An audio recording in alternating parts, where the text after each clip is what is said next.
morning. It is a Friday Eve. It is. April 23rd. Thank you for joining us on ARC Rochester. I'm Abby Friedman. And I'm Dan Schrack. We've got a lot coming your way this morning, but first we want to have a look at some of the news you need to know. We go over to Stephanie Joseph. She's live in the newsroom taking a look at some of our headlines this morning. Steph? Hey there, guys. We do begin with some breaking news this morning. The Senate has passed a plan to fund ICE and Border Patrol. Now, it was a narrow 50-48 vote overnight. The budget resolution is worth $70 million and funds the agencies for 3 years. This comes as the Department of Homeland Security has been shut down since February as Democrats call for reforms on federal immigration authorities. The House will need to consider the measure next.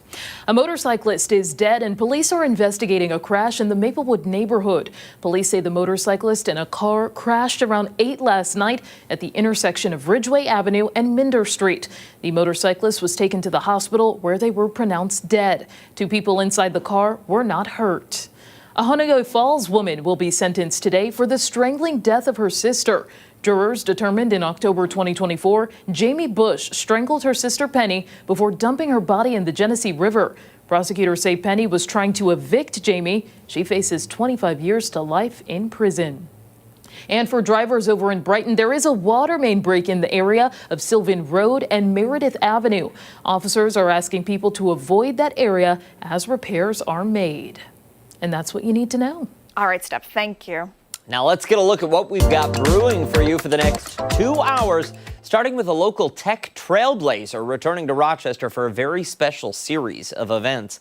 The author of Changemaker is stopping by the studio this morning to preview her upcoming community readings and share more on how she turned her big ideas into a real impact. Then get ready to hit the court. The Gus Macker tournament is returning for the first time since 2019. We're looking ahead to the nationwide 3-on-3 showdown and how players of all ages can take part and raise money for a great cause. And later, the Rochester Music Hall of Fame is set to honor some major local talent this weekend at the induction concert and ceremony. This morning, we're putting the spotlight on one of the inductees, the Sky Coasters. Yes, they are receiving the inaugural Local Legends induction. We're going to sit down with a member of the band to hear more about their amazing honor. Yeah, really looking forward to all of that, and also looking forward to the beautiful weather on this Friday Eve. A mainly sunny day with temperatures rising into the 60s. Meteorologist Marty Snyder is tracking what we can expect. Marty, good news over there in the Weather Center. A lot of good news. Yeah, just in the fact that we're getting some of that sunshine back in, and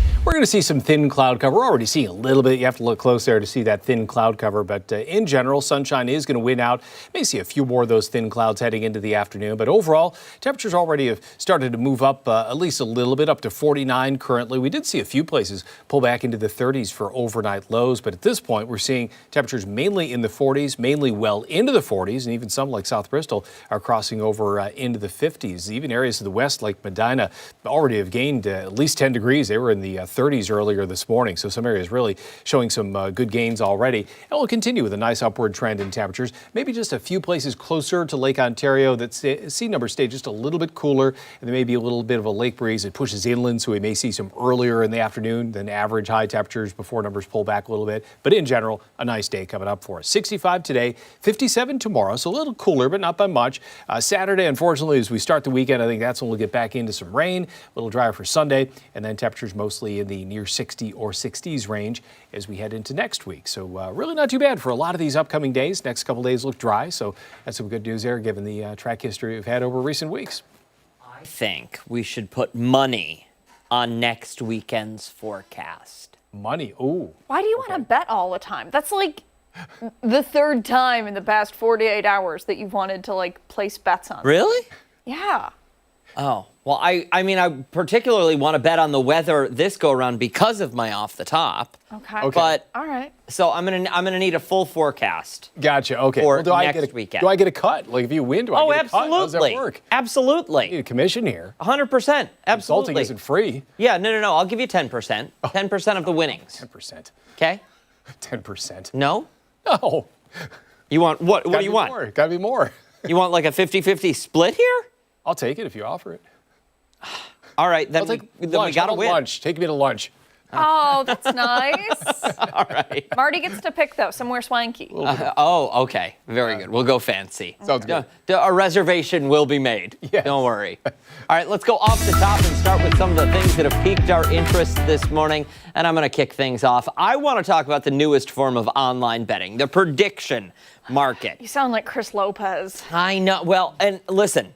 So he's semi-responsible for this being my story today. The news of the day is also responsible for this. But it's exactly what it sounds like. You put your money on an outcome, an election, a sports score, the weather, almost anything. Platforms like Kalshi and Polymarket have really exploded in popularity. Both now see billions of dollars in weekly trading volume. Billions of dollars. People are saying, is it going to rain? It's wild. And with that kind of money on the table, people, of course, are going to cheat. Now, here's something that might actually surprise you. There's a federal law passed in 1958 that says, roll that beautiful onion footage, that you cannot bet on onion futures. Yes, I'm talking about onions. Because a couple of traders cornered that market. They crashed the prices so hard that a 50-pound bag of onions was worth less than the bag itself. Kidding me? Congress actually had to Oh my step in. God. And to this day, you still cannot trade onion futures. But you can bet on an election, and apparently 3 candidates decided to bet on themselves. Minnesota State Senator Matt Klein, Texas Republican Ezekiel Enriquez, and Virginia Independent Mark Moran were all suspended this week from Kalshi for 5 years. Wow. The charges? Political insider trading, betting on their own campaigns. The rules are clear. If you have any direct influence over the outcome of an event, you cannot bet on it. These 3 men are candidates. They control whether they stay in or drop out of their own races. That is the very definition of having influence over the race. So let's talk about these results. Enriquez, he finished 11th in his Texas primary. He bet less than $100 on himself, and he lost badly. The fine, nearly $800. So not only did he lose the race, he lost money on that bet too. Klein says he bet $50 because he was curious how it worked. He then apologized and paid a $539 fine. His primary isn't until August, so he's still in that race. And Moran, he says he did it on purpose to prove a point about how easily these markets can be manipulated. He refused, though, to settle with Kalshi. They fined him more than $6,000. He is also still in the running. Now, if you think those 3 stories are bad, consider this. On rival Polymarket, investigators and lawmakers have identified a pattern of suspiciously timed trades around the war with Iran. We're not talking about $50 here. In the 15 minutes before President Trump announced a pause in hostilities on Truth Social, more than $500 million in crude oil futures were traded. At least 50 new created accounts placed bets on a ceasefire just before Trump announced one. One congressman put it this way, quote, "What is the statistical likelihood of anyone other than an inside trader placing a winning bet 12 minutes before a market-moving presidential announcement?" There are 2 answers: God or insider trading. His words. The White House calls the accusations baseless, but they did quietly send an internal warning to staff telling them not to use insider information to place bets. Kind of wild that we have to tell people this.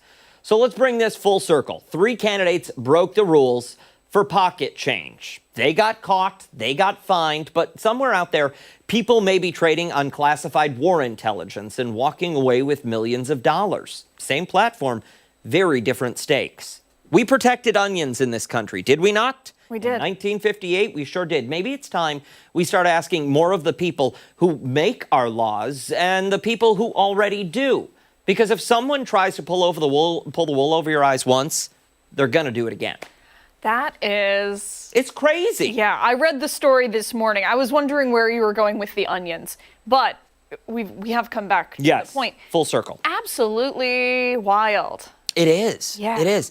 And the weather and politics, those are some of the most normal things, I suppose you could say, that people bet on. They bet on anything. Anything. I was looking at the weather because I kind of really wanted to put money on the weather today. But looking at the weather, there are way too many options. Not only is it going to rain, what's the temperature going to be when it rains? What area is going to see the rain? How much rain will actually fall? What time will it be at? How long will it?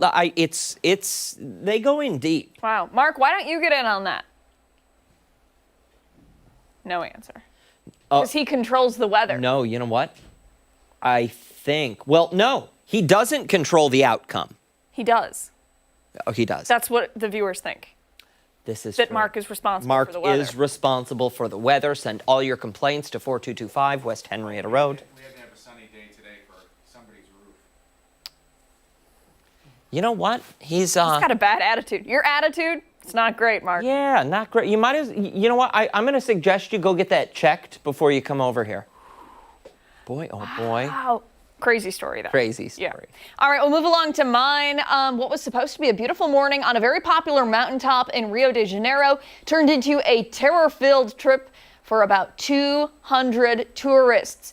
So Two Brothers Hill is a mountain that overlooks Empanada Beach. I think I'm saying that wrong. But the views, they're absolutely breathtaking, and it would certainly make for a romantic memory, or at least a good memory. The hike typically starts in the very early morning, around 3:30, or as we would call it, probably sleeping in. Travelers are guided up the terrain about 550 meters above sea level. That's where they get a 360-degree view of the area, and it's considered a moderate hike. It's doable for most people, even those without much hiking experience. So rewinding back to Monday, at the top of the mountain, while they were enjoying the view, tourists heard gunfire ring out from below. Not just one shot, but a barrage of bullets. Where were they shooting? Well, the tourists really had no idea. It turns out police were on the hunt for members of the Red Command Gang. It's one of Brazil's largest and oldest criminal organizations. The shootout between police and alleged gang members started right underneath the tourists as police blocked off the trail to the mountain. Tour guides told the hikers to sit tight and wait for the bullets to stop. Many were waiting for the sun to rise, so they ended up just waiting there for quite some time, about 2 hours sitting on top. Once it was all over, they were allowed to make their way back down. Police say they managed to apprehend 3 alleged lieutenants connected to the Red Command Gang. However, their main target, the drug kingpin, managed to escape through a secret passage. While this was a pretty frightening experience for some, it doesn't seem to be keeping the tourists away. Many say they still plan on hiking that mountain. Ultimately, they say they feel safe there in Rio de Janeiro. Okay, wild that the kingpin, there's a secret tunnel on the mountain? I don't know, man. And that the kingpin got away? I don't know. That's crazy. Is there a porta potty or something up there? What do you do? When was the last time you went hiking? Have you ever been hiking? Yes, I've been hiking, and I know you just go outdoors. Yeah. Here's the thing, though, and you're surrounded by 199 other people. Mm-hmm.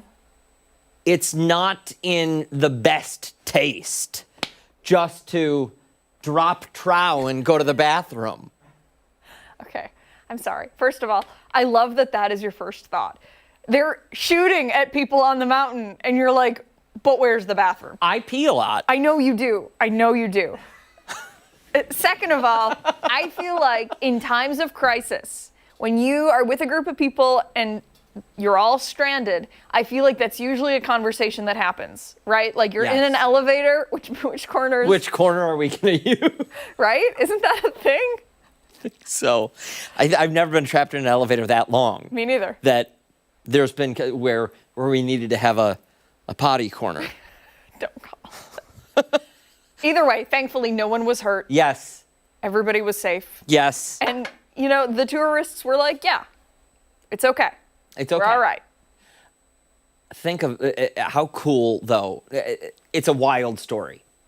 And what a story those tourists now have to tell to Yeah. their family and friends. Very Crazy. true. Very, very true. Love it. Hey, stick around. We've got a lot more to come right here on ARC Rochester, including when we come back. We're checking in with Chris Lopez, who's live this morning, previewing this year's Imagine RIT. And don't forget, you can watch us on the go. We are streaming live. Join us on the 13 Wham YouTube channel and on foxrochester.com. We'll be right back.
.17 this morning. This Saturday, some of the best and brightest from RIT will be turning campus into a full showcase of innovation, art, and some really big ideas. Chris Lopez has been there live all morning, getting a first look at this year's Imagine RIT, where creativity takes over every corner of the campus. Hey, Chris.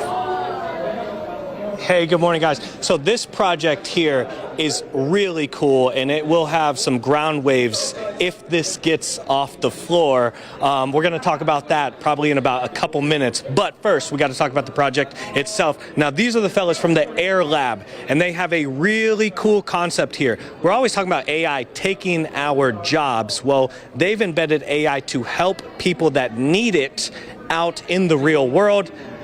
Mister, I gotta go over to you. So before we get into the example right here, tell me a little bit about the project first. Sure. So it's a wearable display-based assistive tool to provide visual task-based guidance to autistic employees at work. Okay. When a employee is interacting with a customer or doing a task, it would provide visual guidance, step-by-step guidance right on the line of sight. On the glasses. On the glasses itself. And there's an AI engine running behind, which would keep up with the conversation and update the interface or the information automatically. It is basically a silent co-pilot along with the employee, guiding him or her without someone being physically there. And the scenario we're going to look at right now is a barista taking an order. Yeah. And the glasses that he's wearing is what the prompt. So this right here is what he sees as he's taking Sydney's order right over here. So that's what they're going to run through. Yeah. Now, when it comes to this, how many times did you guys run through this scenario? Like, you guys can go through it right now. How many times did you guys run through this scenario before it was good to go? I know it's not perfect right now, but Thousands maybe of times. many times, testing and like taking it through research studies, interacting with the trainees and their job coaches, collecting feedback on the system. All of these things we've run through it a lot of time. It's been a lot. And so essentially right now, so he's taking the order, he's seeing what to say, what the actual menu is, what to respond with as well, and that's what's going on. Yeah. And then, do you have something? Oh no, so I was just like going to like explain the interface. Yeah. It's basically a POS machine or any menu and order taking scenario machine embedded right in the glasses, and it's basically helping the employee to keep up with the conversation and providing guidance as the task moves ahead. And then what's the ultimate goal for this? I mean, this is pretty special. You guys are trying to help out autistic people in the real world, not only get a job, but retain the job. Yeah, so the earlier research studies focused on training using virtual reality, but the job coaches came to us, they approached us that the VR headsets are they are bulky, they are not easy to set up, so some easy form factor like smart glasses or any kind of wearable displays which can be right there on the eyes, and the instructions, if they are provided on the glasses, it would be much better, and it's less conspicuous and more less awkward when interacting in a real-time environment. So that's the reason why we shifted from VR to AR or a smart glasses based system. When you guys get this off the ground, this is going to be game changing. Also, so in between hits, they had an investor come over here and say, you guys have an absolutely incredible concept. I love it from start to finish. How much money do you guys need to get into this? That happened probably about 10 minutes ago. How are you guys feeling about that? Do you guys have any investors right now? Not yet. We are actively looking for funding. And then you guys just got that. Yeah, absolutely. How do you feel? So excited about that. Yeah. How much money are you going to need for that blank check? Probably a lot. A lot of cash. So we'll leave it at that. Come check these fellas out. Where are you guys going to be at? So we are going to be at the Galsano building at the Care Lab 1620. So building number 70, room number 1620. There we go. See you on Saturday. Using AI to not take jobs away, but to help people that need it. I'm going to send it back to you guys in studio for now. This is so cool. It really, really is. You know, the level of genius in that building. The future is bright, which is why they need those sunglasses. Oh, I like it. I see what you did there. Thank you, Yeah. Lopez. Hey, don't go anywhere. When ARC Rochester returns, time for weather trivia. Yeah, meteorologist Mark McLean will join us after this.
Welcome back, meteorologist Mark McLean joining us now.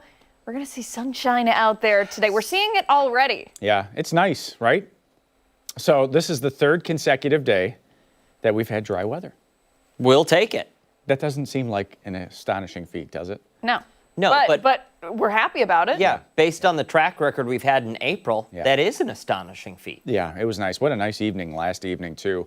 Lots of sun out there for that evening walk. It was great. But weather trivia today, let's check it out. Ooh, it's been a warm April. I know, we had this cool start to the week. We had the frost around and some of that snow to greet us earlier this week. But overall, this April has been very mild.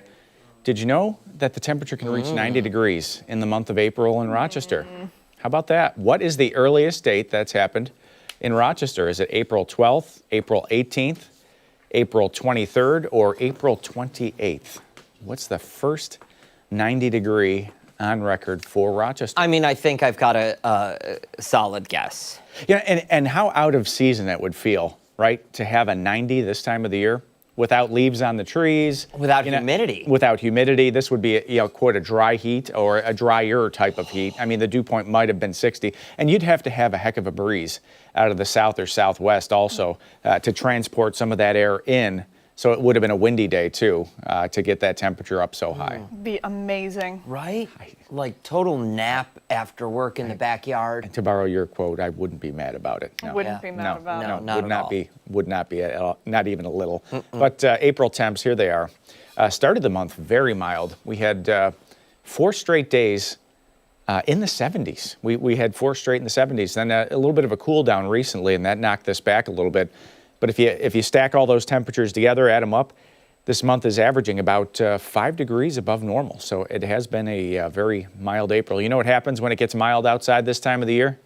Allergies. Allergies. Yeah, they're bad right now. Yeah, they went down a little bit earlier this week. That is one place where the rain and cool air help us out. But Dr. Hartel's office gives us this report every day. It's the maple tree. That's the big culprit. The poplar, which is one of the most easy trees to misspell. I always want to L-E-R. Every time I type that out, it's L-A-R. And junipers. Those are open. So we have a high count from Dr. Hartel's office this morning. Nothing but blue out there. If you look hard enough, you can see a little bit of a high cloud cover up over Lake Ontario, and that will stream in this afternoon. But 49, southeast at 5, dew point temperatures in the 30s, so that's a pretty dry start. If you have anything to do outside today, it is, quote, ideal weather to do anything outside, yard work, whatever it may be. Visit some of our local parks. You see the lilac buds starting to get there. Ours on the side of the house, you can see the purple is already starting to come out on some of the buds. Will the ones over at Highland Park, do you predict those ones will be, peak bloom for Lilac Festival? Yeah, it looks like everything's right on time, even after our cold winter. This April being above normal has kind of pushed everything back on track here. Okay. So it's going to be a pretty good fest as long as we can keep the rain away. That's always the key to that festival. Get the rain out of here.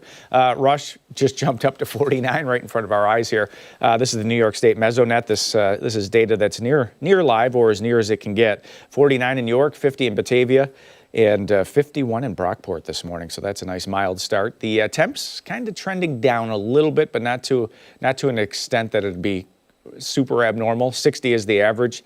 We're thinking 65 today, but there's a little caveat there. If you live near Lake Ontario, you're going to be a little bit cooler today thanks to a north breeze that takes over. Upper 50s for Friday and mid 50s for Saturday, but a very quiet satellite radar.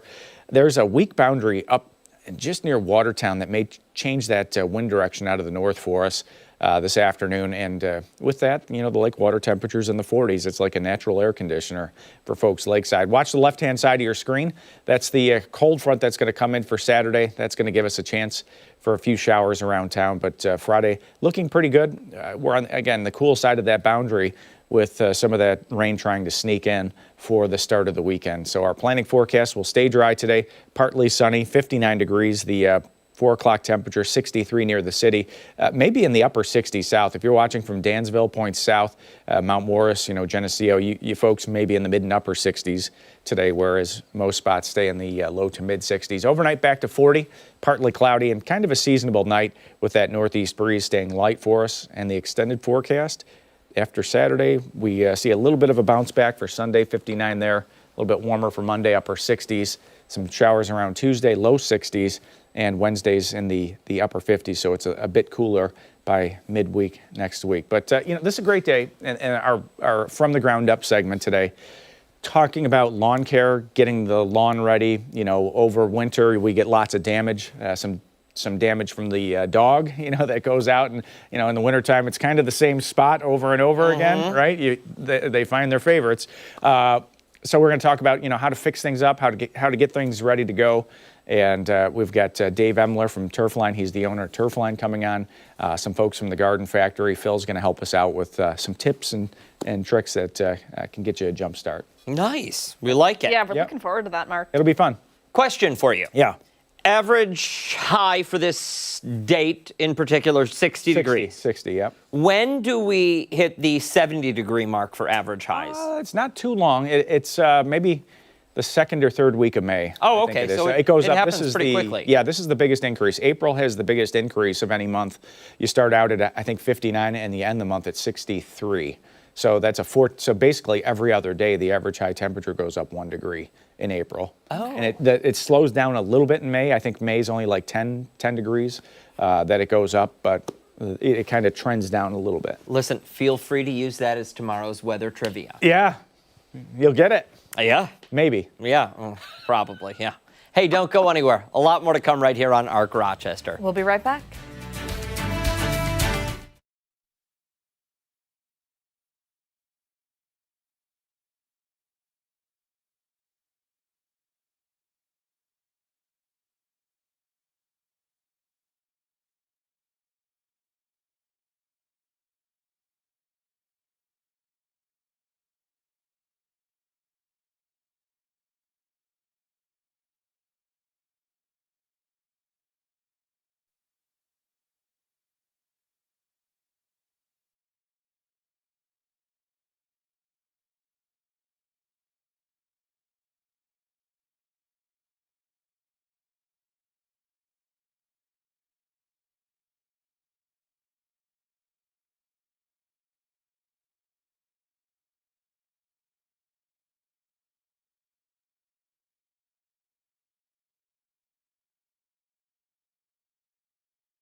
.34 this Thursday morning. Thanks so much for sticking with us here on ARC Rochester. We're continuing to recognize Child Abuse Prevention Month. And for this week, we're turning our focus to the lasting impact abuse can have on a child's mental health. Joining us this morning, we have Kelly Drobick from the Child Advocacy Center to talk about how trauma impacts development, what healing can look like, and how caregivers can support kids who may be struggling. Thanks so much for coming in today. We appreciate it. Thanks for having me. All right, so let's get right into it. How does trauma impact childhood development? So trauma can have a huge impact on an emotional well-being, psychological, behaviorally. It really disrupts a child's sense of safety and stability. So we can see changes in an increase in anger, depression, irritability, anxiety. It can also cause struggles with brain development. So this can have an effect on a child's memory, on their attention, their emotional regulation. So this can cause some behavioral challenges. This can cause children to withdraw from peers and family, and it can also cause them to stop participating in activities that they once enjoyed. Serious lasting impacts here on the emotional health, social emotional development, it sounds like, along the way. I'm wondering how much of that has to do with how frequent the survivor has to share the story with medical professionals, with organizations to access services. Does that play any role in reliving that for them? Do you know what I'm asking? I mean, yes, I know what you're asking. So having to retell that story time and time again can be difficult because, you know, a lot of children will develop post-traumatic stress disorder, or commonly known as PTSD. So when that happens, being reminded of that situation can cause that intense fear and that anxiety. So getting proper mental health support, especially in a trauma-based model, can help desensitize a child so that when they're thinking of that abuse or having to talk about that abuse, it isn't so triggering and doesn't disrupt their life so much. Okay. When it comes to children who eventually grow into adults, what does the healing process look like in an ideal situation? Well, the problem is there is no ideal situation. So everybody is going to heal differently. You never want to compare one child or person to another. There's no perfect snapshot of what healing is going to look like. There's no perfect time frame. We have children who will want to start therapy right after the abuse occurred. And then there's other times where children really just aren't ready and don't feel safe to participate. And we never want to push them. We want to give them that control to be able to heal at their own pace. Can you talk to us a little bit about the services and supports that are available to the survivors that they can access readily? Absolutely. So there's a wealth of services in the community, starting at the Child Advocacy Center. If the child has come through our center for services, they do have access to trauma-based, evidence-based therapy. Most of our services are grant funded, so we don't go through insurance. But because we're only so big, we have also a network of providers in the community that we can also help attach children to. So not only within the CAC, but there's a plethora of great providers out there that have really great training in trauma that can really help out these families and children. These are tough conversations to have, I imagine. For parents watching at home, how should they approach their child if maybe they're noticing that something isn't right? I think the best thing a caregiver can do is to make sure that the child knows that they're safe, they're supported, and that caregiver is going to be that steady presence for them. We never want to push the child to give information, but instead create that environment so that if the child does want to disclose information, they know they're going to be able to do that and will be met with openness and no fear of judgment. And that adult parent that Abby mentioned, that is a trusted person in that child's life. What if there is some distrust in that relationship? How does someone find someone they can, have on their side, be in their corner? Yeah. That unfortunately is something that we do see. Sometimes we do have children that don't have that rock stable support. So there are services in the community that can help with that. We do often want our children to be present and have a supportive caregiver to participate in therapy, because research shows if you have that supportive caregiver, healing from trauma is greatly increased, but that isn't always available.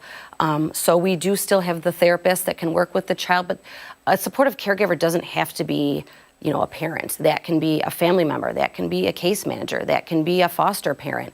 We have to think outside of the box and not just think of that, stable family support that we usually think of, because that really doesn't so much exist anymore. If you wanted to point somebody in the direction of resources, what would you suggest to them? When it comes to anybody who's worried or struggling about anything to do with sexual abuse, severe physical abuse, witness to violent crimes, anything like that, I would definitely suggest reaching out to the Advocacy Center. We're always open to taking phone calls and listening to what families have to say or other professionals, and if we can't help ourselves, we will be happy to point people in the right direction.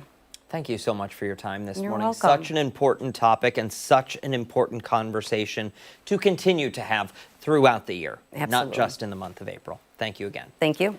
Don't go far. We still have much more to get to this morning on ARC Rochester. When we come back, we're going to check in once again with Chris Lopez. He's exploring new innovations at Imagine RIT. Hey, and don't forget, you can take us on the go wherever you are. ARC Rochester streaming live right now on the 13WAM YouTube channel and foxrochester.com. Stick around. We're back after this.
Welcome back. Every year, the creative minds at RIT take over the campus and turn it into a world full of imagination, filled with innovation, art, and hands-on displays. You really have to see it to believe it. You absolutely do. Imagine RIT is set to be one of the coolest places in the region this weekend on Saturday, and Chris Lopez is live there this morning getting a first-hand look at what those students have been working on.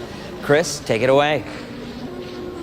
Hey, good morning, guys. I'm with the some fifth-year students from the Cube group, and they are taking music to a different level. And so this is a really cool concept. Can you break this down for me at a very grade school level? Because we were talking about some stuff that was way over my head, and you guys are all engineers, so you love to speak like that. Yes, we do, yeah. So this is a modular synthesizer. It's essentially an electronic instrument, and at RIT, we house the National Technical Institute for the Deaf, so it's very important that all of our classes and resources on campus are as accessible as they can be. So this project came from a client who teaches electronic music on campus here, and he wants to be able to teach modular synthesizer music in a class and have that be accessible to deaf and hard of hearing students. So what we did is we created a multimedia synthesis interface that has visuals, sound, and haptic outputs so that anyone can create music and visual art with this synthesizer. Yeah. And you said even if you're 100% deaf, you're still going to be able to know what's going on when it comes to the music, at least, right? Yes, I mean, know what's going on as much as I do. I've never worked with a synthesizer before, so to me, it's out of my, my scope. But yeah, we have haptic drivers here. What you can do is you can put your hand here and you can feel the music. And for someone who's deaf or hard of hearing, has cochlear implants or hearing aids, they can't really hear all of the intricacies in music that we can hear. So being able to feel that and match it up with what's going on the synthesizer, the blinking lights, what voltages are happening is very valuable to them. And then being able to match that up with visually what's happening will help them be able to make audiovisual art. And you can switch up, pick up the speed, slow down the speed as well. And I'm going to be able to feel that and see that, and then on top of that, so you can do that with your hand up here, and then you can see the cube over here. However, there's this portion down here that just kind of looks like a wooden, or not a wooden step, but a carpet with a step on it. You can also feel it with your feet, your hands, and visualize it. So this is pretty awesome. And they can switch everything up, so you're going to stay in tune with that beat. And you said you have your boyfriend is deaf? Yes, yeah. My boyfriend is fully deaf. So being on this project was definitely a little close to my heart. So I, going into this project, knew that a lot of deaf people, do rely on vibrotactile feedback more than we do. Sometimes I'll be like, did you hear that noise? And he will go, no, but I felt it. And I'm like, well, I probably felt it too, but I don't think about it like that. So with that knowledge, trying to make sure that we have haptics that are inclusive and do, aid anyone who does have, hearing impairment with this modular synthesizer was something that I was really glad I could bring to the table. Yeah. And I asked you guys, I was looking at this and I was like, what the heck is this? You guys are like, I really don't know either. You guys had to learn this as well on top of creating a project. Yeah. Just that could change the world, especially when it comes to music. Yes. Was it hard to learn this? I mean, I'm also so far removed from the music world, like no instruments for me. And your major is biomedical engineering. Biomedical engineer. So really, I'm here to make sure your lights don't hurt anybody. You know, no seizures, none of that. Make sure the hand doesn't, vibrate your hand off. But also, I do understand some of the mechanical aspects as well. But learning this was a piece of work. But I'm glad that we can share it with other students, and now they get to learn as well. And you guys have already. What was that feedback like from? Yeah, so basically I just had my boyfriend come in last weekend once we got our haptic structures, finalized, and I asked him to take off his cochlear implants and just sort of feel what's going on. As a hearing person, I'm always going to tune into what I hear. I also came from a musical family. Both my parents are professional musicians, so I'm always tuning into what I can hear, whereas he can take off his implants and he can feel this and say, it feels like something, and to us it sounds like something, but he can line it up sort of like we can when we're listening to this with what's going on the synthesizer and see, this light is blinking and that's what's affecting this frequency and this beat or this thump that I'm hearing or feeling, I guess. Yeah. And fellas, I got to get to you back here. How proud are you guys of this project? This is pretty cool. This is not some ordinary project at all. This really can help people. Yeah, absolutely. I mean, we've had the really cool opportunity of, MSD, it's effectively a random selection. Like, we didn't get to pick our group members. We only ranked the projects based on what we thought was cool. And the fact that we kind of ended up with something that was A, this cool, and B, this, impactful was, you can't, there's no words to describe it. Yeah, it's awesome. And you guys are going to be in this building here on Saturday, just upstairs, I believe, right? Yep. Yeah, we'll be on. Technically, this is the A level. We'll be on the first floor of the shed, right outside of the Sklarski Glass Box Theater. Check out the Cube Group on Saturday, 10 o'clock to 5 o'clock. It's completely free. I believe there's over 400 different exhibits, so come check this out. Definitely the coolest place to be on Saturday. I'm sending it back to you guys in the studio for now. Okay, the music reminds me of. Does anyone remember Simon? No. No? What is that? The lights and the buttons? I have no That's idea. what it reminds me of. Okay. No. That's all. All right. Chris doesn't remember either. I'm too old. Thanks, all right. Chris. No. No. No. When Arc Rochester returns, we are sitting down with a local author who's promoting her new book with some upcoming events. We'll tell you more after this.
$8:51 this Thursday morning. Thanks so much for sticking with us.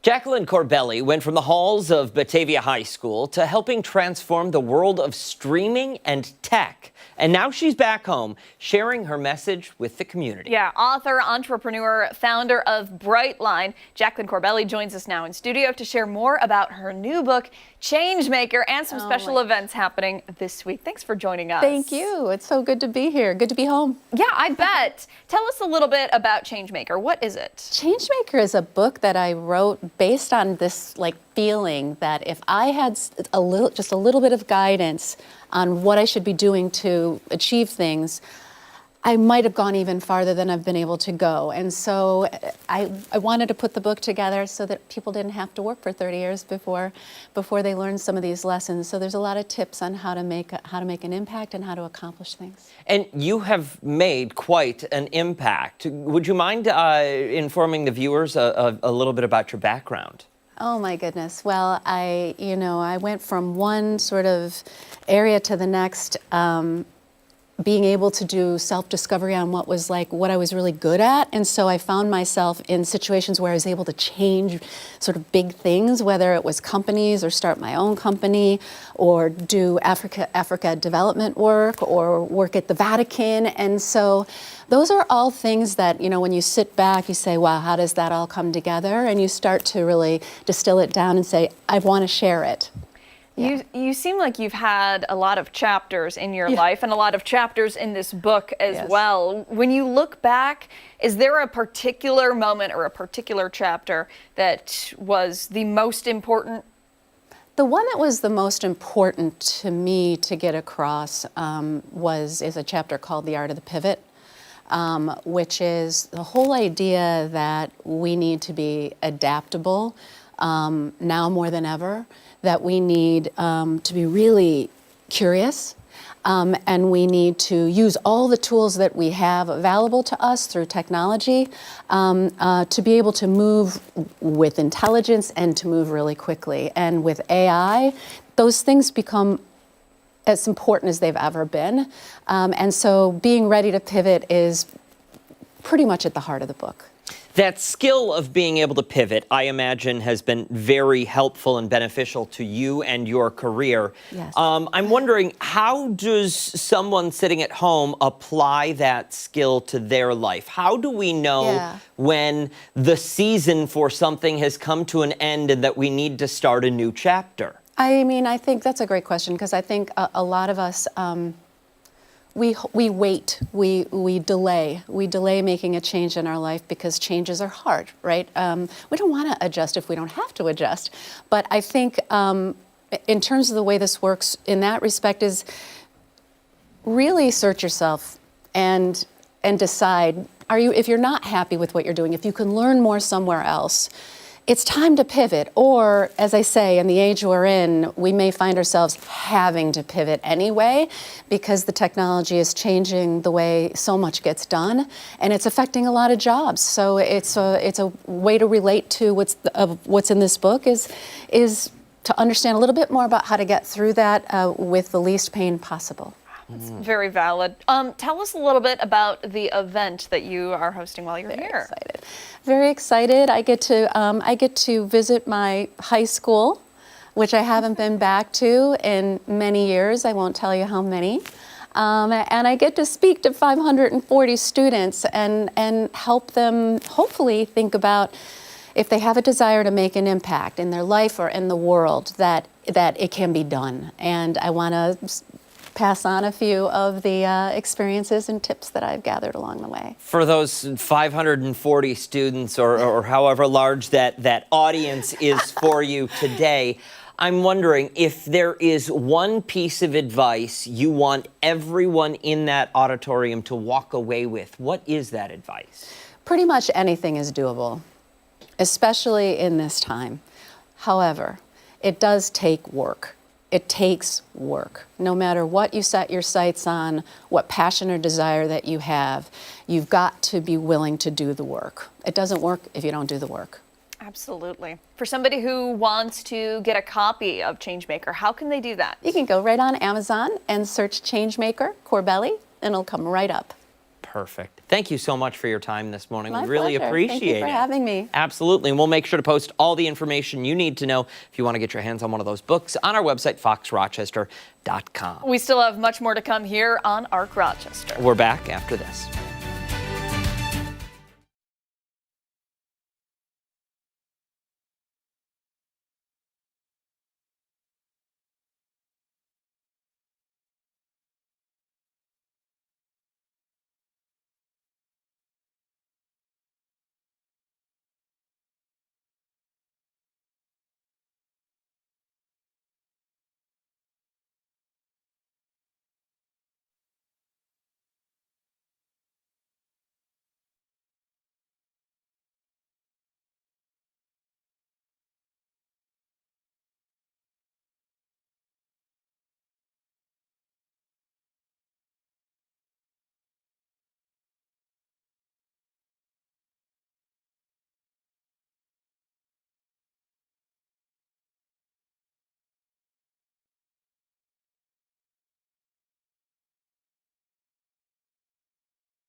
In today's political pulse, tariff refund claims can now be submitted to the federal government. That's after the Supreme Court struck down President Trump's global levies earlier this year.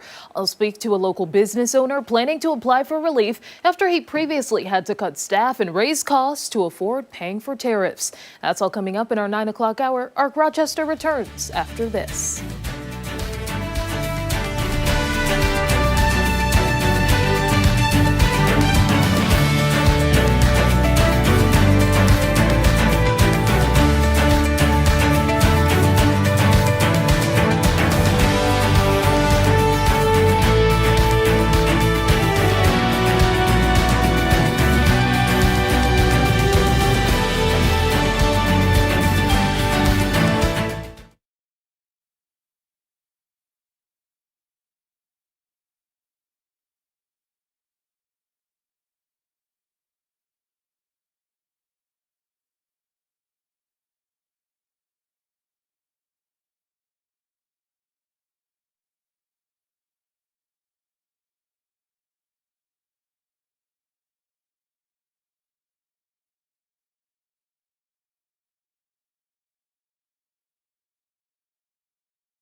I wouldn't be able to sleep that night. He was making fun of me yesterday, but it's a concern. No, it is. I don't want to talk about it. Absolutely. I couldn't breathe. All right. It's Thursday morning. Oh, God. 9 o'clock, the 23rd of April.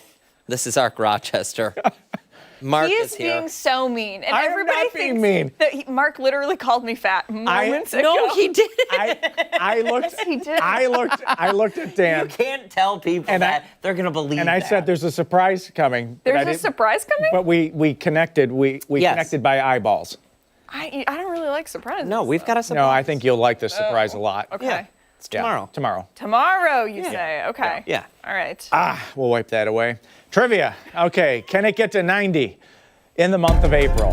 Sure can. It sure can. Okay. We talked about that last hour.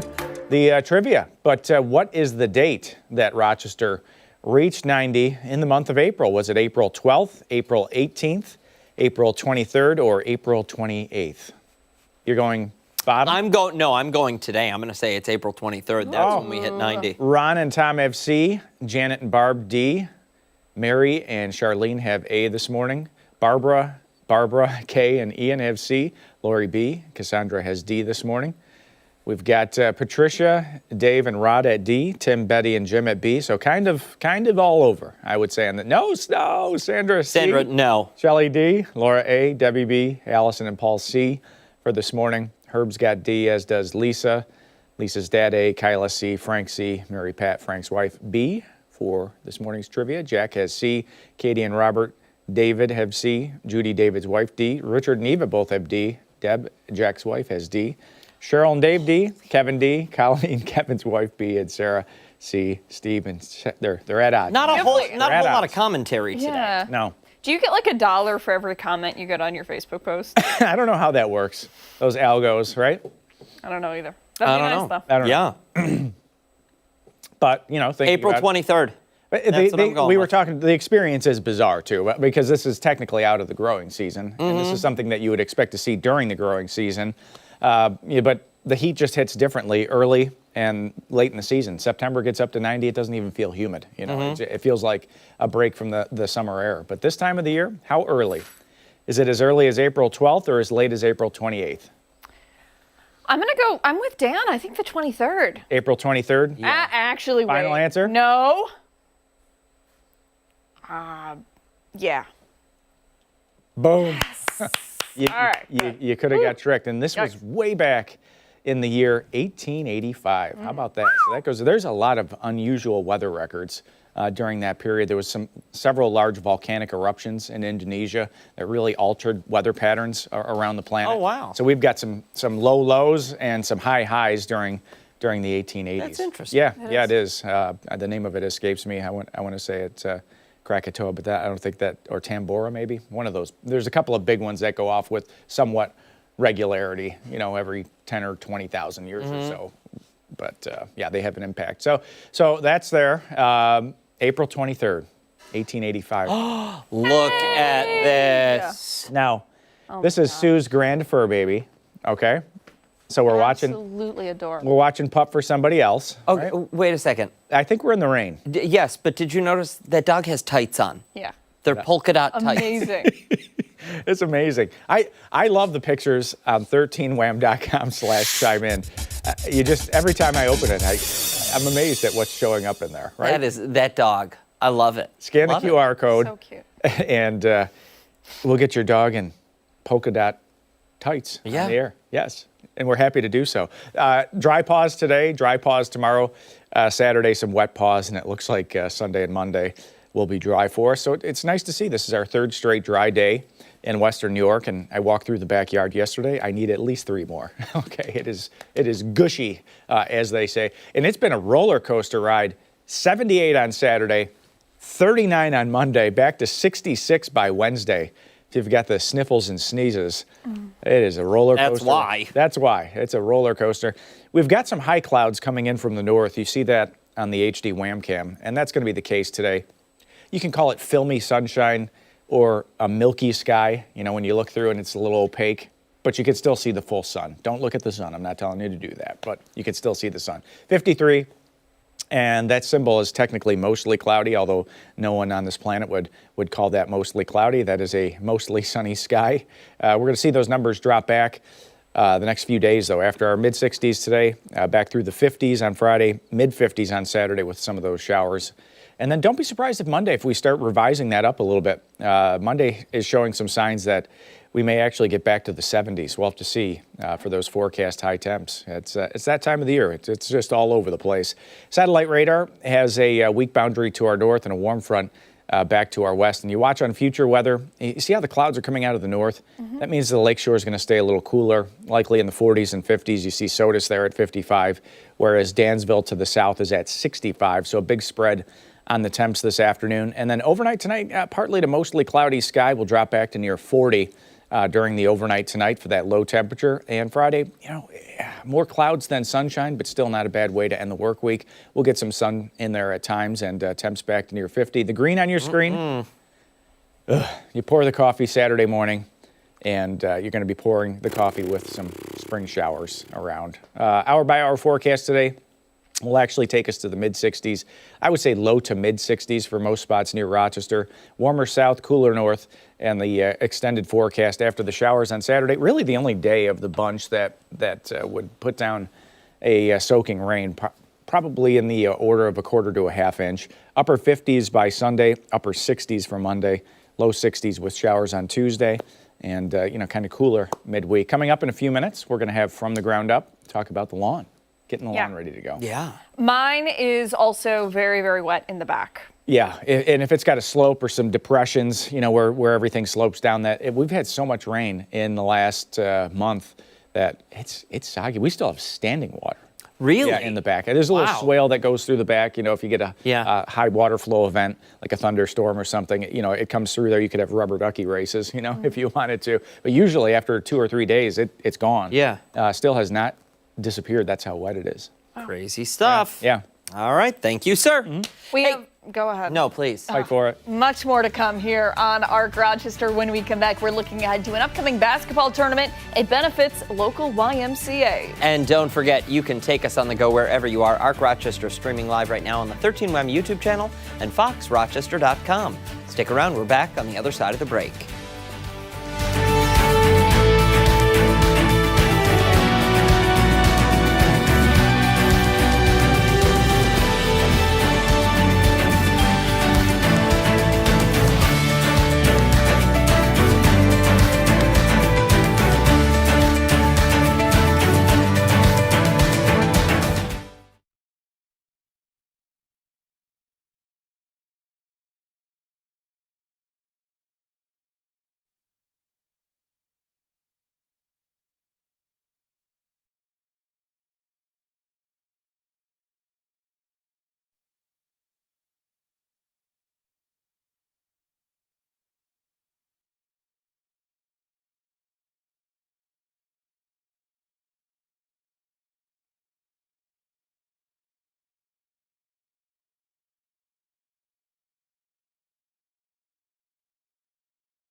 (9/11) this Thursday morning, a beloved basketball tradition is making a return to Rochester, and it's all about community competition and giving back. The YMCA of Greater Rochester is bringing the Gus Macker 3-on-3 tournament back to the Flower City for the first time since 2019. Joining us this morning for more on the event, we have George Warren with the YMCA and Eric Rose with the City of Rochester. Good morning to the both of you. Good morning. Morning. This is really exciting. Since 2019, there may be some folks at home unfamiliar with the tournament. Give us a quick overview. It's a 3-on-3 basketball tournament that brings everybody from 5 years old on up out to enjoy fun basketball and really a community event, a community atmosphere. It's designed for us to create a space where everybody can have a good time and enjoy downtown Rochester.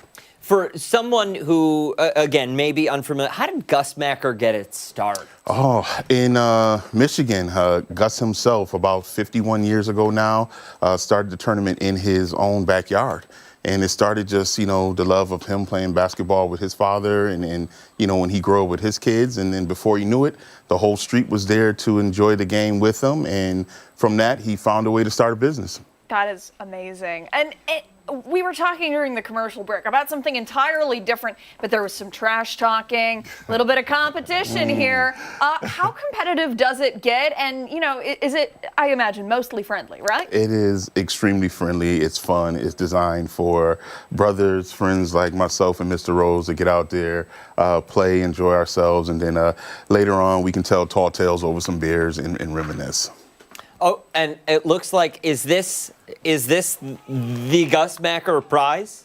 Is this the trophy? Yeah, so I've had the pleasure of participating in Gus Macker a number of times, and you know, as we were talking during the commercial break, I'm a winner. You like to win. So I have tons of Gus Macker trophies laying around my house. Me as a coach, primarily for my sons playing basketball, and yeah, it's just it is a, you know, a 3-on-3 basketball tournament, but it's so much more. It's, you know, lifelong memories, it's a healthy competition, and it's a family fun atmosphere. Yeah, so many at home, doorstops, paperweights, that kind of thing. No, we keep our trophies. Okay, we keep our trophies. I noticed as he was bragging over here, there was maybe a little bit of an eye roll. I love him dearly, but the best basketball players in his house, he's related to. He's not actually one of them. Oh my gosh. That is true. That is true.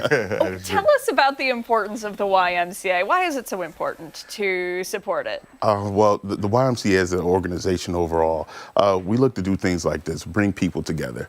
Right now, we live in a society that's so divided. We are happy to be an organization that brings people from all walks of life together to enjoy life and build on those principles that founded our organization. And not only does the Y do that, but the Gus Macker tournament does that, because the connections a lot of these young kids will make last forever. And the memories last Yes. forever. And this wouldn't be possible without partners like the city of Rochester, Senator Cooney's office. Those helped us get this idea off the ground. So we're looking forward to creating a space and a place for the community to really enjoy some of the summer. You know, I wonder, since 2019, haven't had it here, I'm wondering, for somebody who might have attended in 2019, took part in 2019, big changes this go around? Yeah, location is the biggest change. Okay. We were fortunate enough to partner with the Red Wings, and we'll be hosting in the VIP parking lot of ESL Ballpark. It's the new name. I've been working on remembering that. So that's the biggest change. In addition to the location change, there'll be an opportunity for us to showcase and share a lot of the activities that we do on a regular at the YMCA locations. All right, so it's coming up quick. Can people still register? Can people still form their teams? Registration, form your teams right up to the 8th of June. Online at our homepage is right on the bottom there. Gus Macker, teams, volunteers, hoping to have as much of the community down as possible. Abby and I want to see if your son wants to join our team. I will ask him. You Okay. know, only if you guys have a winning pedigree. We do. I do. I don't know about you. What do you think? You're fun. Listen, it's going to be an absolute blast. Where do people go online? How do they figure that whole situation out? Or do they just show up the day of? No, online at our YMCA, RochesterYMCA.com. Right at the very bottom, you can register your team, you can register to volunteer. It'll have all of the information for the event that day. Perfect. Thank you both so much for coming in. We appreciate it. Best of luck. We'll post all that information for you over on foxrochester.com. 9:17. When our Rochester returns, Stephanie Joseph is breaking down some of our top political headlines. The Political Pulse is coming up on the other side of the break.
It's time for a political pulse check here on ARC Rochester. Businesses are starting to apply for tariff refunds. The automated commercial environment portal opened on Monday, accepting entries from importers of record or authorized brokers who made tariff payments.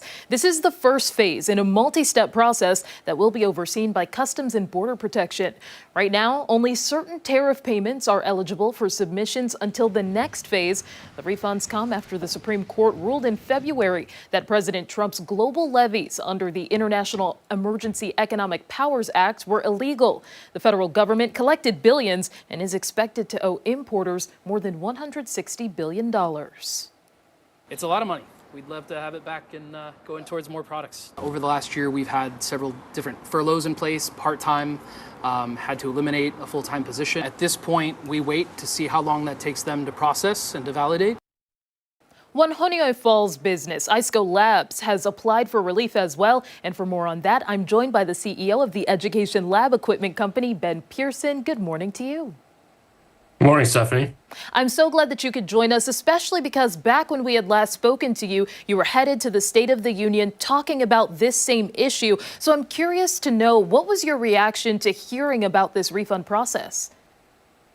We were pretty excited to hear that it was going to come this quickly. We didn't expect it to happen in quite the speed that it did, but we're pleased that the CAPE, the Consolidated Administration and Processing of Entries portal, opened up on ACE this past Monday. For sure. I know some businesses have reported some technical issues accessing things. Has that been the case for you? Can you give us a bit of insight into what the process has looked like? Sure.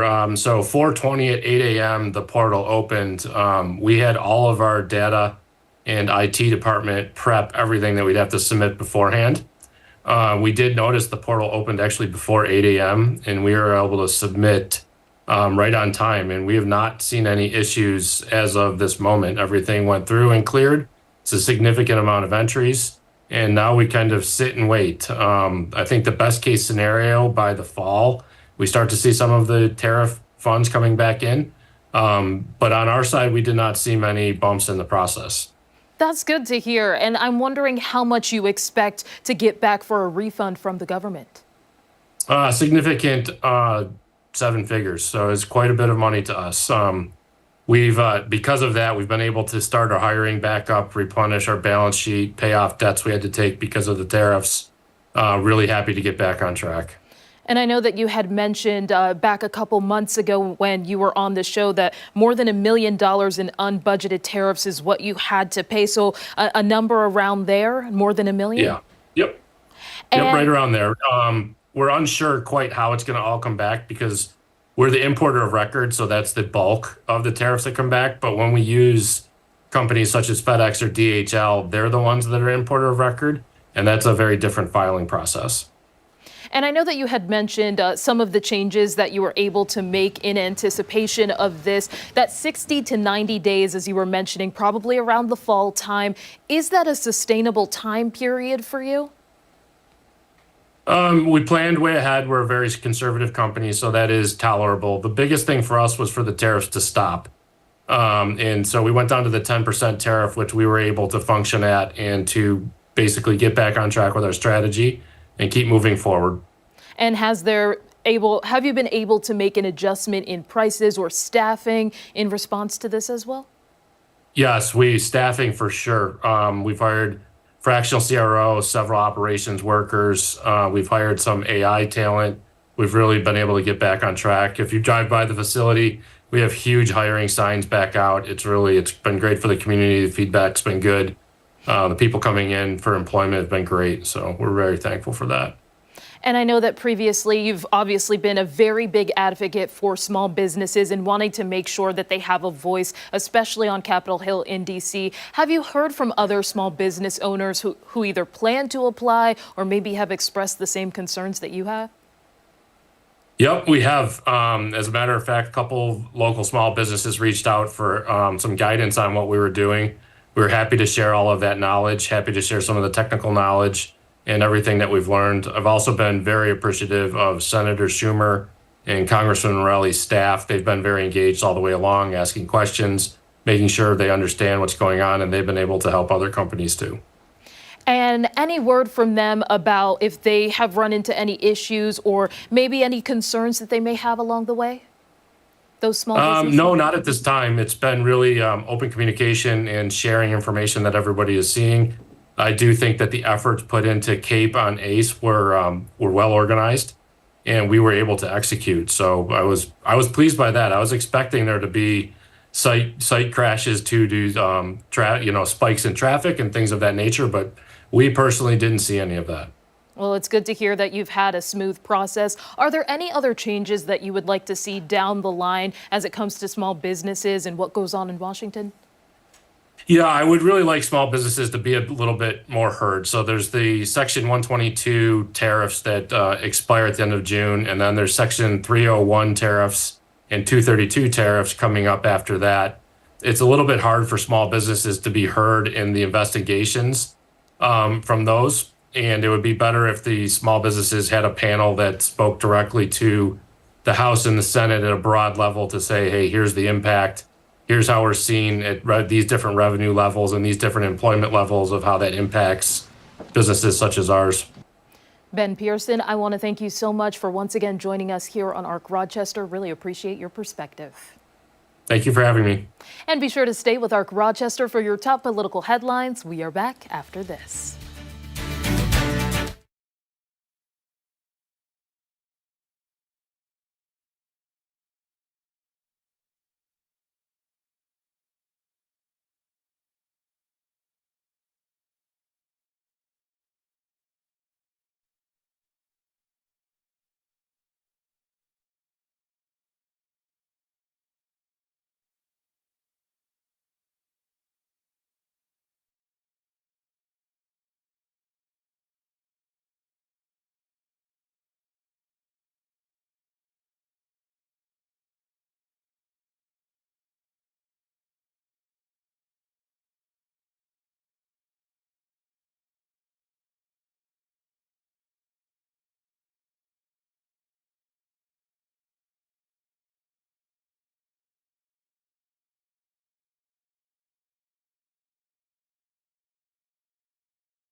Good Thursday morning. Thanks so much for sticking with us here on ARC Rochester. It's Thursday, which means it's time for this week's edition of Do we remember the sound effect? Yes, from the ground up. It's back. Right. Our resident garden guy, Mark McLean, is talking spring yard care this week. Yeah. We were out at the garden factory, of course, talking to the experts. Dave Emler from Turfline, he's the owner of Turfline, helping us out with some early season tips, and Phil in the greenhouse helping us out with seed types and what can help us out. And then we'll get a little special treat after you watch this.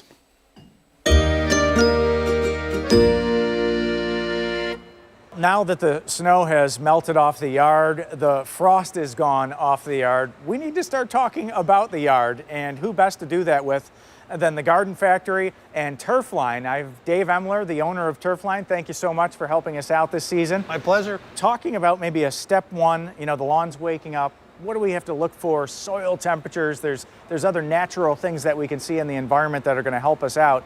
What's the first thing to do?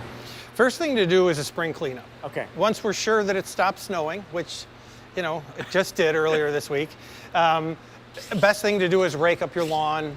The leaves that blew around will stop or will block the product from going directly to those areas. So do a quick spring cleanup. And then if you're going to seed your lawn, you would want to start by putting seed down and a starter fertilizer. Okay. But if you just want a regular lawn maintenance, the best thing to do is our step one, the crabgrass preventer plus fertilizer. The active ingredient in that is what we call a pre-emergent. So it stops newly germinated weed seeds from growing. In addition to stopping crabgrass from growing, it stops over 100 different kind of broadleaf weeds from growing.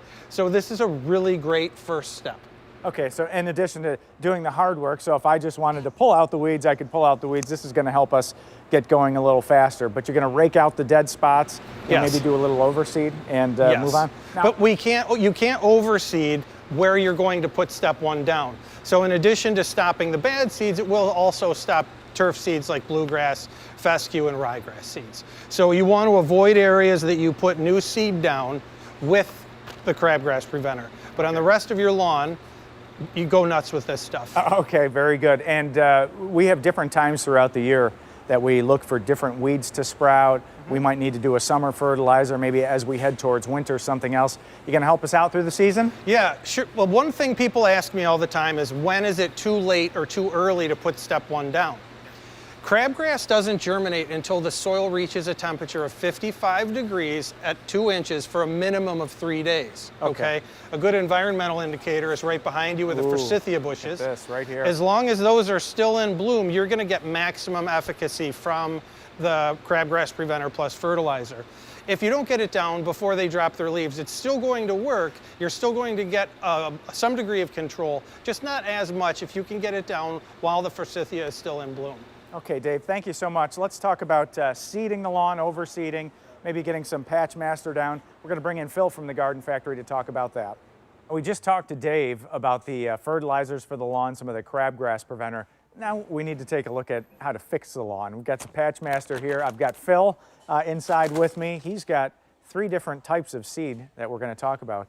What do we have right here, Phil? So there's a Grow Quick Mix, which is an annual ryegrass. Germinates in 5 days. So if you have really erosion control, like you just want something to germinate fast. That's fast. This is what you want. Wow. So on a hill or something like that, so you don't have to worry about anything.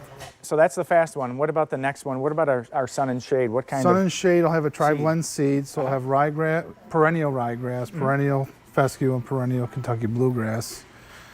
Perennial meaning that it'll come back every year. Okay, so that's Where good to know. annual, you have to plant every year. Right, so that even though it comes up fast and you get the instant result, may not be the best solution if you want a long-term solution. Correct. Okay, and coming down the aisle a little further here, we've got a super turf. This is an all ryegrass blend. Germinate in 7 to 10 days. Needs about 6 hours of sun. Okay, is it dog proof? Because I need seed that's dog proof. Well, it's a wider bladed grass. Yeah. But if Yeah, you want she's gonna something that's destroy gonna anything. like something harder for them to uproot, fescue, which is going to be primarily in the shade blend seed. Okay, this. This one's 70% fescue, 30% ryegrass. Okay. Fescue can grow up to 18 inches in root growth. Wow. So it's good drought tolerant seed. If you have sandy soil, it's probably what you're looking for. Okay. And then even if it's in full sun, it only needs about 3 hours of sun, so it'll thrive in full sun. Okay. Is there anything else that you'd talk about in terms of seeding for the lawn?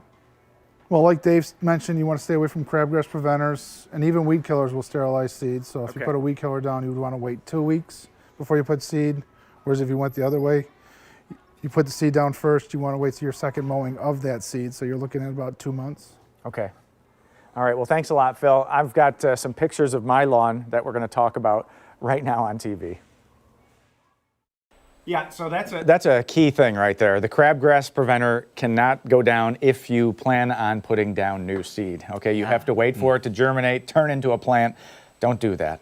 I did that. Oh. So that means you got to wait. It's not going to be until July until you're able to put fresh seed down. That's right. And we you know, the bonus here, we talked about dogs, right? Mm-hmm. Lots of us have dogs, and you know, after a long winter, especially a snowy winter, doggy likes to find the favorite spots. Usually it's the same spots over and over again. So here's a picture of the lawn.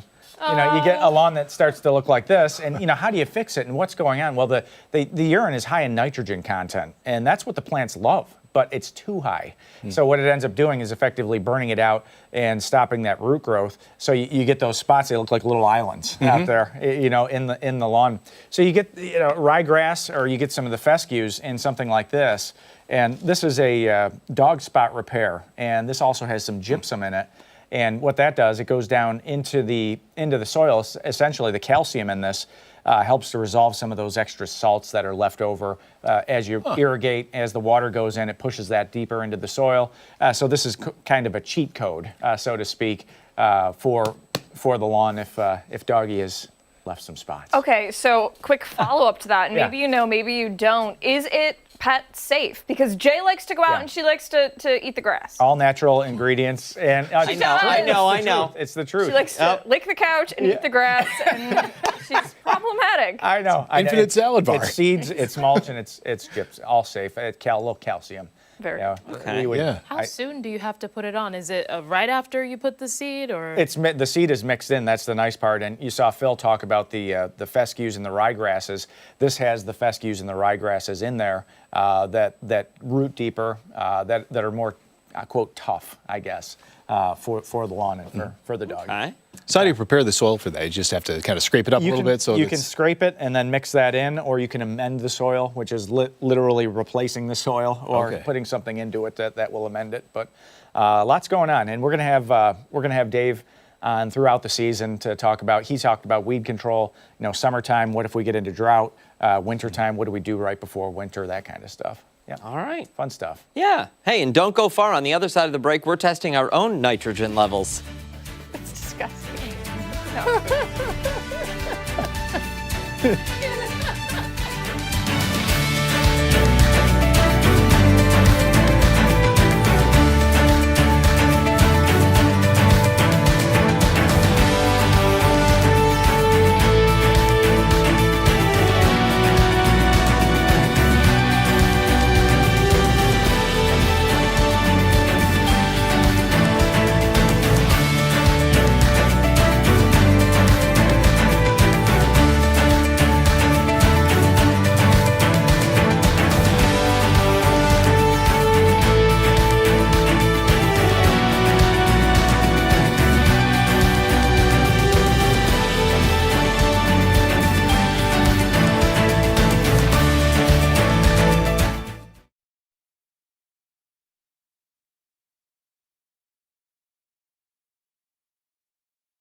Welcome back. The Rochester Music Hall of Fame is getting ready to induct a new class. One band is receiving a very special honor, being the inaugural Local Legends inductees. Yeah, the Sky Coasters, and they are being recognized for over 5 decades. 5 decades of musical excellence, community leadership, and philanthropic impact. This morning, we are putting a spotlight on them. We are joined now by Jerry Boone from the Sky Coasters and Rich Green from the Music Hall of Fame. Thank you both so much for coming in. We appreciate it. And thank you. Putting on your Sunday best, gentlemen. We always appreciate that. Yes. So let's dive right into the Rochester Music Hall of Fame. For someone who may be unfamiliar with the organization as a whole, first, how? And second, can you fill in that gap for them? Sure. Yeah, really, how? Yeah. We're kind of maybe a really well-kept secret, perhaps. Maybe. But our main objective is to be cheerleaders for the music scene in Rochester, in the Rochester area, because actually we cover Monroe County, Orleans County, all the surrounding counties, because there's a lot of really great music that has come out of this area over the decades. And yeah, we just want to make sure that we put the spotlight on people and celebrate the diverse, multi-genre music scene, and cheer them on. You just said it there. We do have so many incredible artists. How do you pick who makes the cut every year? Well, it's really hard because we have a list of over 300 nominees that we've assembled over the years. And well, one of the things that we try to do is make it as representative, as diverse as we can make it, because it's interesting that we're the Hall of Fame and everybody has a different idea of what fame means. Really, it's kind of a nebulous thing, but it's really very all-encompassing, and there are so many different kinds of fame, if you will. So what we try to do is, we try to get as many different kinds, diverse acts as we can to perform, and the idea is it's a variety show. Right? And you may come to our show to see one particular group, perhaps, but you'll be exposed to other groups that maybe you wouldn't have. And this is what I love about the show over the years that I've gone to it, that I'm always surprised by something that happens and go, wow, I didn't know anything about that. And they are famous, but I just not in my sphere, right? Mm-hmm. And then you're listening to them on the ride home. Yeah, exactly. That's how it plays out. It does. I want to talk about the inaugural award that we're giving out this year. Yeah. Yes. Very exciting. Yeah. Tell us about it. Local Legends, the Sky Coasters. Because once again, there's all different kinds of fame, right? And the Sky Coasters, when you think about the area, the Rochester area, talk to most people, they know who the Sky Coasters are. Mm-hmm. But outside of Rochester, maybe not quite so much. So they really are a local legend. And there's lots of other groups and individuals that we think would fit into that category.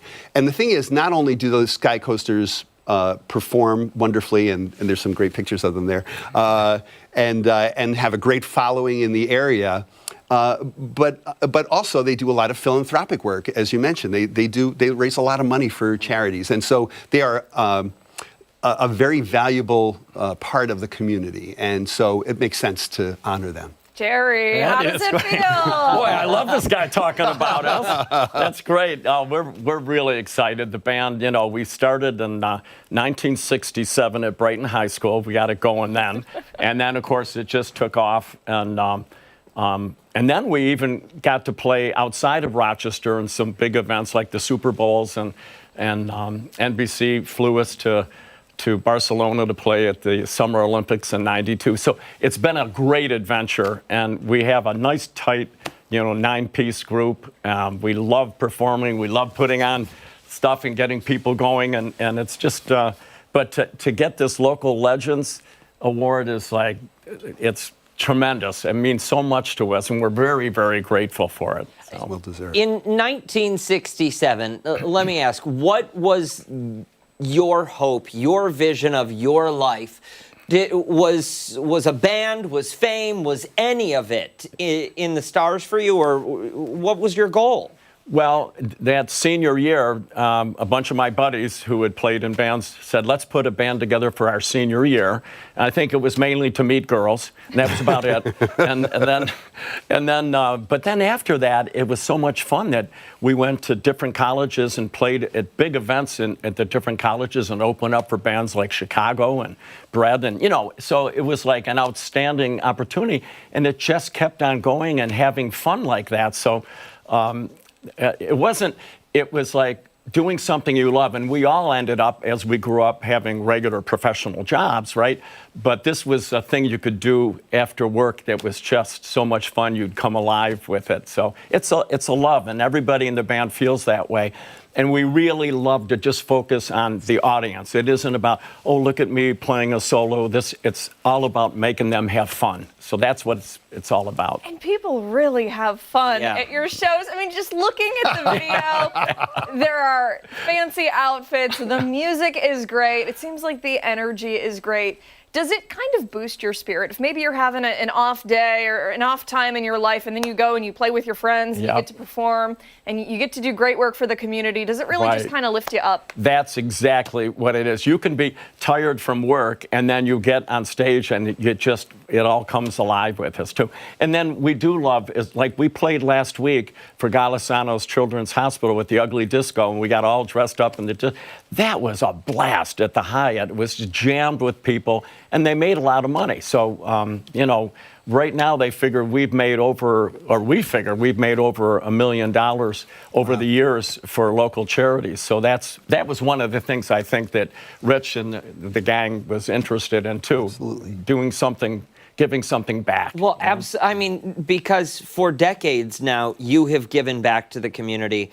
And that's an incredible amount of money, and that's remarkable. It's remarkable. Yeah. We're running out of time. If someone wants to attend the ceremony, how do they do that? How do we get tickets? Okay, rochestermusic.org. That's our website. Click on Get Tickets, or go to the Eastman Theater box office. The show is Sunday night, April 26th, 7 o'clock p.m., 3 hours long, the best entertainment you'll see anywhere. Wow. How's that for a pitch? Can I mention, do I have time to say who's going to be there? Yes, do it. Donna Lynn Champlin, Tay Diggs, photographer Paul Hoffler, the LaBarbera Brothers, the music of the Seneca Nation, the Pithod Room, and the Sky Coasters. Yahoo! Sky Coasters. Thank you so much.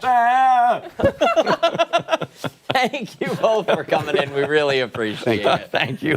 Time right now, 9:47. When we come back, a look at some of the stories that have people talking on this Friday Eve. Yeah, we're talking trends on the other side of the break.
It's always a roll of the dice with this. It's time to see what is trending, and we are starting with Heinz going big for the NFL Draft. The 2026 NFL Draft kicks off in Pittsburgh today, and the Heinz Company is introducing a brand new tradition. Yeah, Heinz is rewarding the 57th draft pick with the title of Mr. 57. Playing off the brand's iconic 57 varieties label, the condiment company plans to honor the athlete with some very special perks. Yeah, Mr. 57 will be awarded with a custom Heinz red jacket, a lifetime supply of ketchup, and the opportunity to partner with the brand as they begin their professional football career. According to the brand, Heinz has turned 57 into an icon through its own legacy, and it's powerful to see that same number elevated to one of the biggest nights in football. Kraft is also letting fans get in on this celebration by offering the opportunity to unlock $25 off their Uber Eats order from select restaurants across the U.S. The deal will only last while the 57th pick is on the clock during the draft. The idea partially stems from the NFL Draft being hosted in Pittsburgh, where Heinz ketchup was first invented. The company is painting the city red with over 150 billboards, a barge floating along the city's 3 rivers, and sauce stations across the city. Where Heinz ketchup was invented.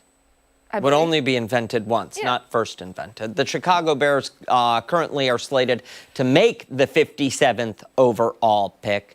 I wonder who it's going to be. The Bears. I don't know. Any ideas? No, but Me either. I know a lot about football. I know nothing about the draft. Got it. Couldn't tell you at all. Fair enough. Let's move along to another sports story. An upstate New York bakery is getting some attention online. DiCamillo Bakery. Oh, in Niagara Falls. What? Would we call it upstate New York? Yeah, that's definitely Western New York. Okay. All right. Western New York, Niagara Falls, celebrating the Buffalo Sabres' return to the playoffs by releasing a special batch of Sabres-themed bread. Rather than making hockey stick or puck-shaped bread. Have you seen this? No.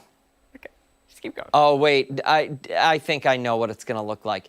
They decided to go for a loaf that depicted a sword like the one on the team's logo. Do we get to see it? Let's take a look. So unfortunately, this wholesome idea kind of took a turn. Yep.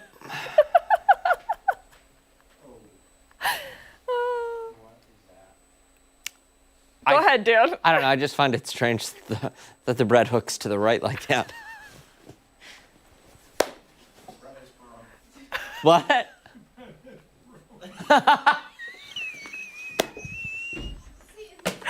What are you saying, Steph?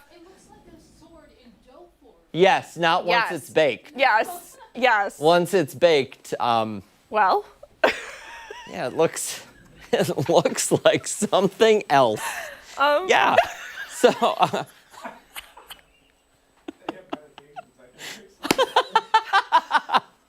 I mean.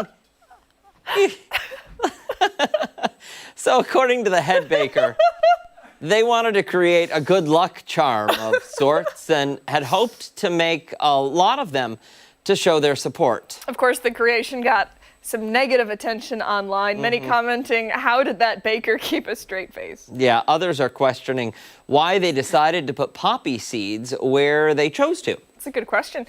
The bakery has not commented on any of the lookalike comparisons, and they continue to sell them. Are we getting one? Is that the I don't surprise know. tomorrow? I don't know. Ashley?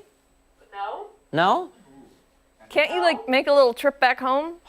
Gabby said she wants some baked goods. That's it's such a drive. Yeah. Is that a baguette, or are you just happy to see me? Don't go anywhere when Arc Rochester returns. Oh, really? Oh, I didn't know that. I guess the lower third said that. I saw it. I didn't know that. Oh, yeah. I totally missed Okay, that. that's all right. All We'll be right back. Yeah.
our final thoughts of the morning here on ARC Rochester. We want to give a very special birthday shout out. Oh, yes. Of course. No, I wasn't sure why you were giving me those eyes. You two are trouble. Oh, boy. What a very eyes? special birthday shout out. Go for it. Go take that to the camera. Okay. Photojournalist Mark Schumann. Mr. Schumann! Happy birthday, Mark. There he is. You can kind of see him there. Yeah. He shot from the ground up for us. Yeah, and that was a great. In real life, he's not blurry like that. Yeah. Sorry, that literally just might be my phone. But no, he's fantastic. Great photojournalist. Mm-hmm. Yep. Icon of the station. Stories from time to time. Yeah. Yeah. You can always tell when Mark Schumann edits Cuts a package. yes. Because it's out of 10. 100%. Hey, that does it for us here on ARC Rochester. Make sure to wake up with us again tomorrow morning, starting at 4:57 over on 13 WHAM ABC. I'm giving you the eyes. The eyes Much more again. live local news coming up later today for 13 WHAM News at midday. You can join Steph and Mark. We will see you tomorrow. Bye.